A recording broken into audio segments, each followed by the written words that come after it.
5 লক্ষ কণ্ঠে গীতা পাঠ আয়োজনে সনাতন সংস্কৃতি সংসদ। নমস্কার, আমি বাপি, আর এই মুহূর্তে আমি রয়েছি ব্রিগেড প্যারেড গ্রাউন্ডে।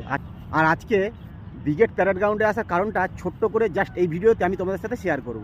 এটা হলো ব্রিগেড প্যারেড গ্রাউন্ড, আর এই ব্রিগেড প্যারেড গ্রাউন্ডে কিন্তু একটা বিশাল বড় মঞ্চে তৈরি করা হয়েছে। দেখতেই পাচ্ছ, এখানে কিন্তু এখন বেশ অনেক মানুষেরই সমাগম আছে মঞ্চে। আমি জাস্ট এইমাত্র মঞ্চ থেকে ঘুরে আসলাম। এবার বলি কেন, আগামী 7ই ডিসেম্বর 2025 ব্রিগেড প্যারেড গ্রাউন্ডে রয়েছে 5 লক্ষ কণ্ঠে গীতা পাঠ। সকলকে কিন্তু সাদর আমন্ত্রণ। এই ভিডিওতে আমি লিফলেটটা শেয়ার করে দিলাম, তোমরা জাস্ট ভিডিওটা একটু পজ করে দেখে নিই। এখানে কিন্তু ডিটেলসে সব কিছু দেওয়া রয়েছে। ব্রিগেড প্যারেড গ্রাউন্ড বিশাল বড় জায়গায়, সব বাস দিয়ে ঘেরা হয়েছে, প্রচুর মাইকও কিন্তু লাগানো রয়েছে। একদম প্রস্তুতি পর্ব কিন্তু তুঙ্গে একদম।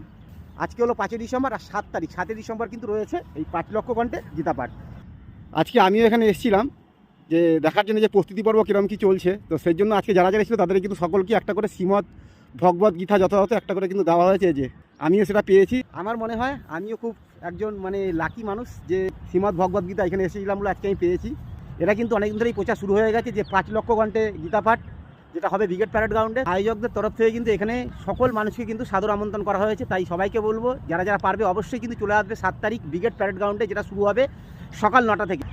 এই অনুষ্ঠানের ব্যাপক প্রচারের জন্য এবং প্রচুর মানুষ যাতে এই অনুষ্ঠানে অংশগ্রহণ করতে পারে, তাই যারা যারা ভিডিওটা দেখছো তাদের সকলকে বললো পারলে একটু শেয়ার করে দিও।